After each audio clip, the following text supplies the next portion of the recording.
Olá, eu sou o Alex e gostaria de apresentar para vocês um trabalho intitulado Seleção de Modelos em Regressão por Splines e Localização Automática de Nodes. É um trabalho conjunto com a professora Florência Leonardi e Magno Taironi, todos nós da Universidade de São Paulo, aqui no Brasil. O nosso trabalho foca em modelos de regressão por splines, que têm sido extremamente utilizados, aplicados, estudados ao longo das últimas décadas.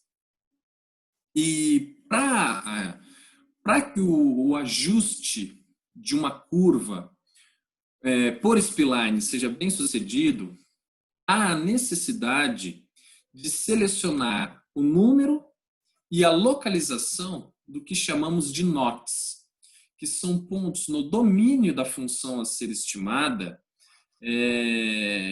que são determinados de tal forma que, em cada segmento ou intervalo determinado por dois nodes consecutivos, há o ajuste de um polinômio de um certo grau fixo, de tal forma que esses polinômios se unem nos nodes de forma suave, devido a condições impostas nas derivadas dos splines. E o resultado que se tem, basicamente, é uma curva suave, uma curva estimada suave, que pode ser utilizada para estimar uma grande variedade de funções. Dessa forma, talvez o principal problema a ser determinado em modelos de regressão por splines é exatamente o número e a localização dos nodes. Porque uma má especificação, tanto do número como da localização dos nodes, podem acarretar em sérios problemas nos ajustes, né? Como, por exemplo, os fenômenos de overfitting e underfitting. Por exemplo, se nós colocamos uma quantidade excessiva de nodes numa dada região, nós podemos interpolar os dados, podemos ter overfitting. Por outro lado, se nós colocamos uma quantidade insuficiente de nodes numa dada região, nós podemos perder, deixar de captar alguma característica importante da curva a ser estimada, como, por exemplo, um pico. Então, a determinação tanto do número como da localização dos nodes são muito importantes para que o modelo ajustado seja bem sucedido. O que ocorre é que, na literatura, diversos métodos já foram propostos para a determinação do número e da localização de nodes em modelos de regressão por splines. Mas poucos deles propõem uma forma completamente automática de determinação deles. Então, nós propomos aqui um método completamente automático de seleção, tanto do número como das localizações dos nodes em modelos de regressão por splines. E isso acontece, o nosso método se baseia na minimização de um critério específico de mínimos quadrados penalizados. Então, para começar, nós temos aqui um modelo de regressão não paramétrica, da forma y igual a f de xi mais 1y, onde a f é uma função desconhecida a ser estimada, x, por enquanto, são escalares, e epsilon são os épsilons variáveis aleatórias com média zero e variância em comum desconhecida, sigma quadrado. Então, o nosso problema aqui é estimar essa função desconhecida com base nas observações y. Então, no modelo de regressão por splines, o que nós fazemos basicamente é expandir essa função desconhecida por bases splines, e para isso nós precisamos determinar o que nós chamamos de NOTs.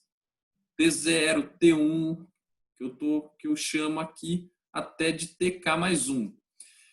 Precisamos determinar esses NOTs para ajustar, para que podemos ajustar aqui um modelo de regressão por splines.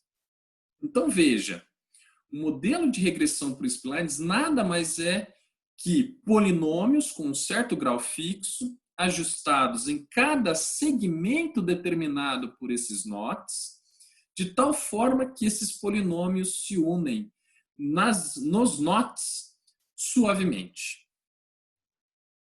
O que nós propomos, o método proposto, pode ser usado, evidentemente, tanto em expansão de bases por splines, como o definido aqui embaixo, como também variações, como, por exemplo, bases bi-splines, splines naturais, enfim, qualquer variação de bases envolvendo splines são passíveis de aplicação do método proposto de determinação dos NOTs.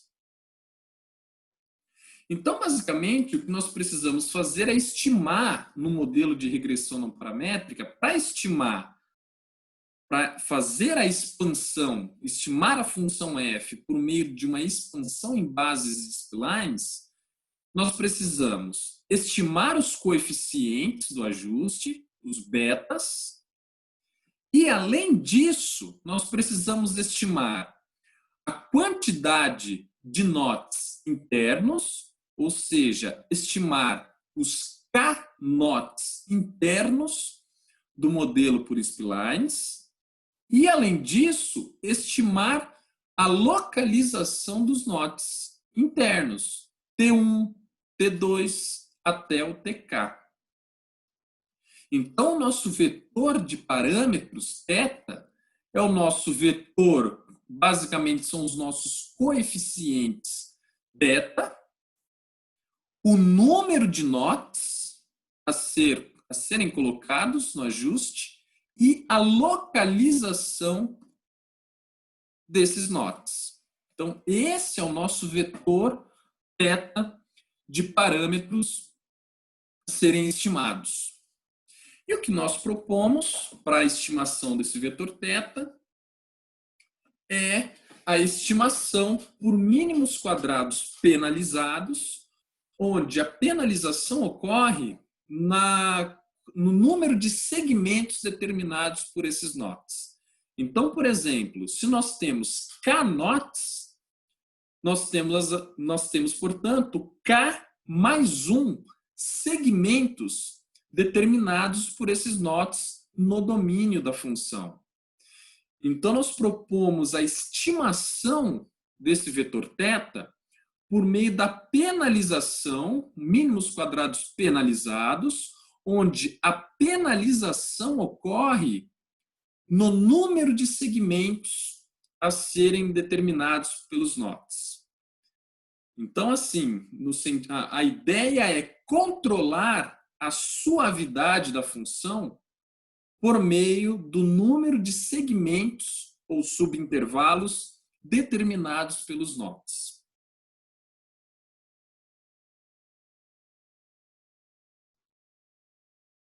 Para verificar, para estudar um pouco a performance do método, nós realizamos alguns estudos de simulações.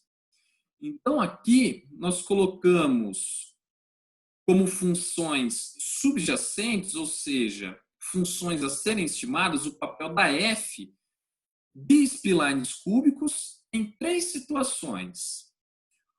A primeira função tem um NOT apenas, colocado em 50, o domínio é de 0 a 100, A segunda função a ser estimada tem 2 notch, em 25 e em 75.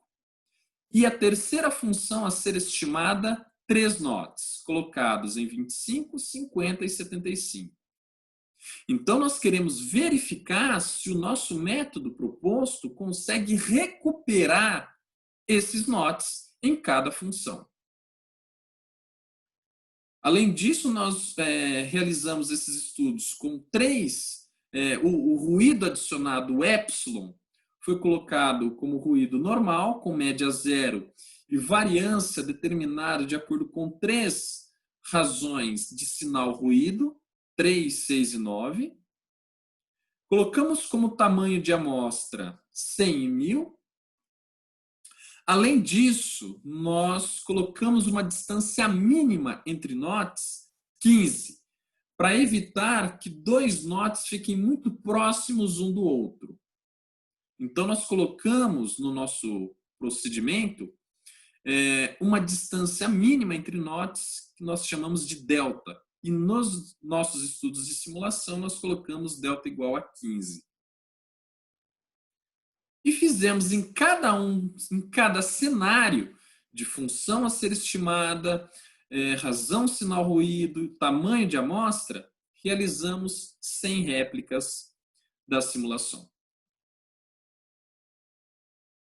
E o que nós obtivemos foi essa tabela, onde eu coloco, primeiramente, a quantidade de notch da função a ser estimada.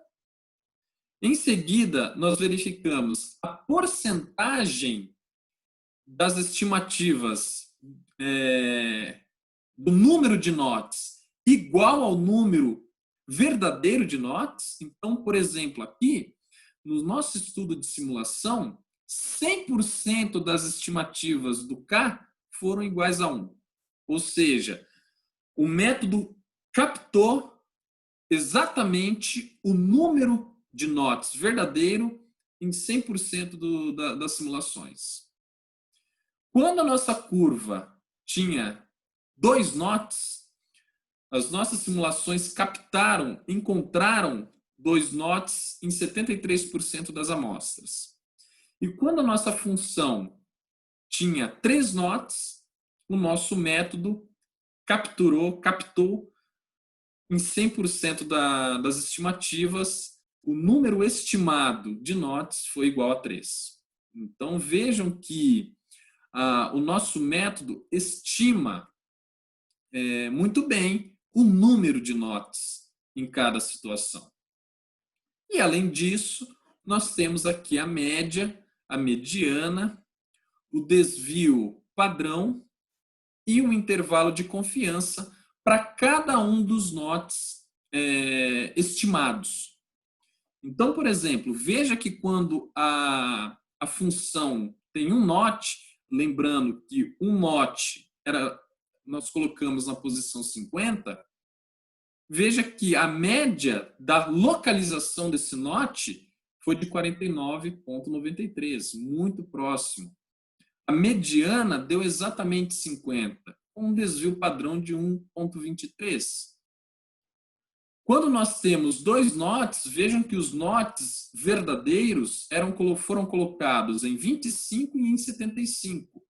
Em média, 27,95 e 74,53. A mediana, 26 e 75, muito próximo.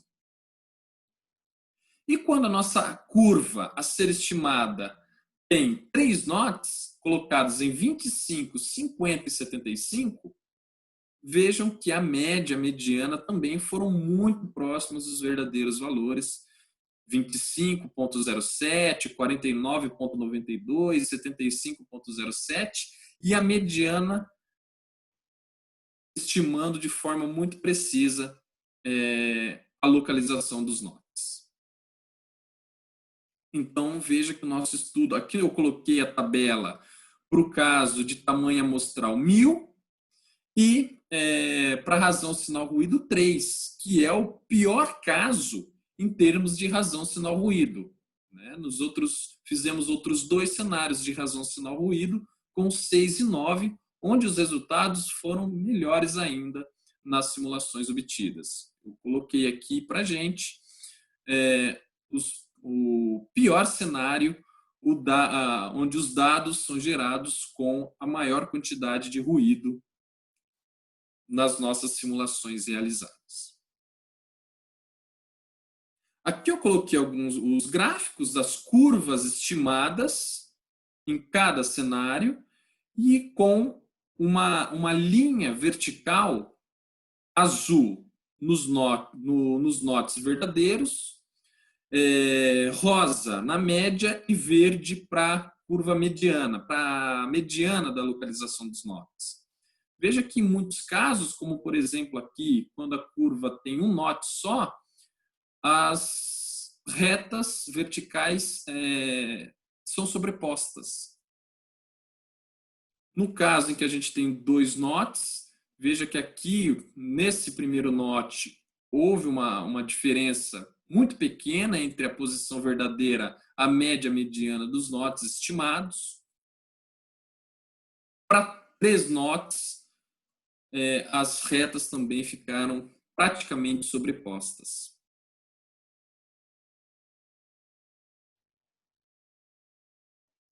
Como uma aplicação desse método, nós utilizamos os dados de número na verdade, o número de novos casos diários de infecção por Covid-19 e utilizamos o nosso método para estimar essa curva de novos casos de infecção. Isso pode ser interessante, essa aplicação pode ser interessante tanto para captar o momento de mudança de comportamento da curva, para localizar o período de mudança de comportamento da curva de número de infectados, e também pode ser utilizada para fazer predições. Nós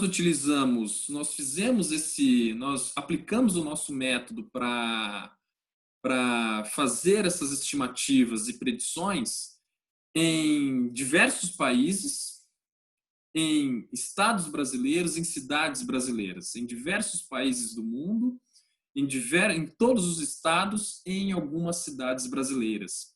E os nossos resultados, assim como o nosso código em R utilizado, estão disponíveis nessa página, na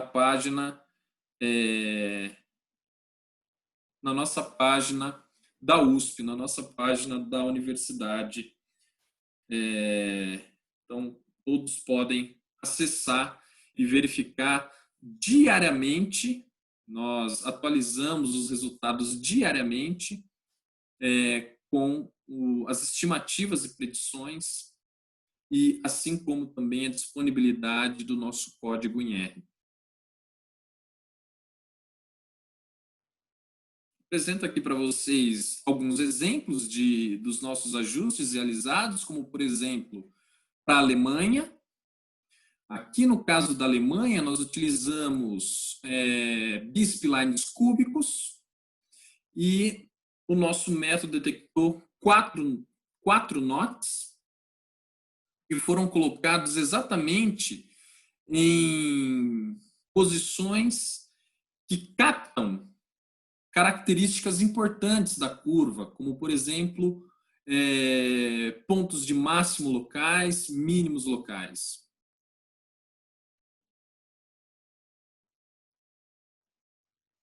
Apresento aqui também o caso dos Estados Unidos, também com 4 NOTs estimados, representando também pequenas mudanças de comportamento.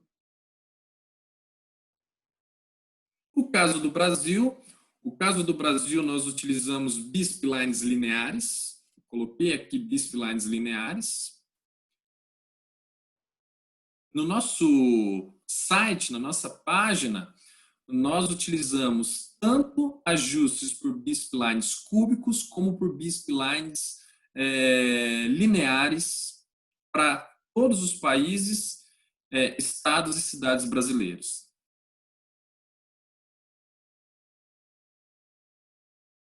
E o que nós concluímos é que o nosso método teve um desempenho muito satisfatório nas simulações realizadas, tanto no sentido da estimação do número de NOTs, como na estimação das localizações desses NOTs.